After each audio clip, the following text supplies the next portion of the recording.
First of all, I'm delighted to be here. So thank you, Mr. Joanna, for being the spark behind what we are creating. Thank you, Joanna, for inviting me. We are thrilled, speaking on behalf of the Freedom Prosperity Center, to be partners with Project Romania 2030.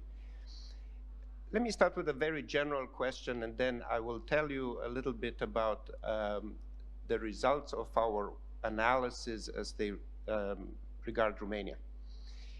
I listened to the conversation this morning, and I heard a lot about the role of the government and of the state in planning and making things happen. I also heard one of the immediately preceding speakers quote John Maynard Keynes, wonderful economist. Let me offer another perspective that is very strong in the United States. So I'm speaking as an American. All here, we are Americans. You heard a lot of Europeans before, so you get a transatlantic balance with us, which is Milton Friedman and the President Ronald Reagan, who said the government is not the answer, the government is the problem. And he also said that the most frightening words that the businessmen can hear are, I'm from the government, I'm here to help. There is most definitely an important role for the government. The government has to assure, first of all, security, and in our indexes we have an indicator that measures security. If you have civil war or riots or so on, you have nothing. The government needs to assure, as Mr. Attali said, that you have law that is fairly applied, and that not just the citizens, but also those in power respect the laws. But I think it's extraordinarily important to leave room for the private sector, for the talent of the people to express themselves. The government should approach things with a lot of humility, because few people cannot make decisions for a whole country. And one of the reasons why China is in extraordinary trouble these days is because one man, Xi Jinping, he's picked up from Mao, and he thinks he can make decisions for 1 billion people. And when growth was at 10%, and when the Deng Xiaoping reforms were implemented, now it's at 5%, because now they have again a genius leader leading their country. So all I would like to propose is to try to find a balance, because between the role of the government, which is very important, and the private sector, the initiative of the people, trusting the people to make decisions. So maybe in addition to... But Dan, I'm going to intervene here.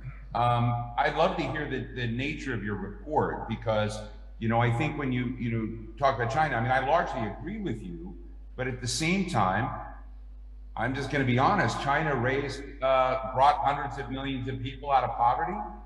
They had extraordinary success. We've had lots of books and analysis written about illiberal economic development, illiberal government and economic development. And I think that's part of the challenge today, is does that work? And so I'm interested in what your research that you've done at the center shows about what the flaws in that argument are, and what are the building blocks or the ties between prosperity. So I'm less interested in assertion than I am in research. So thank you very much. I love your question so much that people will start suspecting that I've planted the questions with you, which obviously it's not the case. Very soon you'll be able to see on our website a report that actually is also available here, which is this report, which is available outside. And what you're seeing there is a very interesting analysis where we are showing the hockey stick growth in China. Yes, they took 800 million people from living under $1 a day out of extreme poverty to the next level up. But when you compare their performance with the performance of Taiwan and South Korea, where they have freedom, what you discover that these three countries that were comparably poor in the 1960s have very different results. They were number one, in the 60s, they were all dictatorships.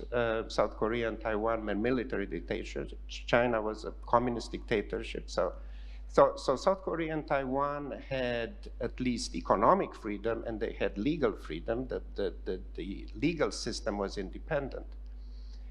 And then what you'll notice that especially after South Korea and Taiwan also added the democracy element to their success formula, they escaped the middle income trap, while China even today is caught in the middle income trap. So when you compare the three countries, you'll see that China is actually underperforming.